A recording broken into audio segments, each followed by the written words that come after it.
Cricket ఆడతావు రామమ్మా. నేను రాలేదు మచ్చా, మీరు ఆడుకోండి. సరే రండి. ఎండాకాలం వచ్చిందిరా, బయట మునగదామా? నేను ఆల్రెడీ పీకలోకి మునిగిపోయినారా, నేను రాలా, మీరు మునిగిపోండి.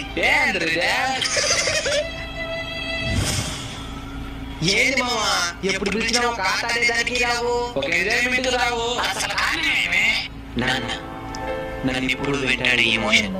నాకు పని చెప్పకుండా మా నాయన చెప్పుకుంటాడు, మా నాయన కూడా తెలియదు.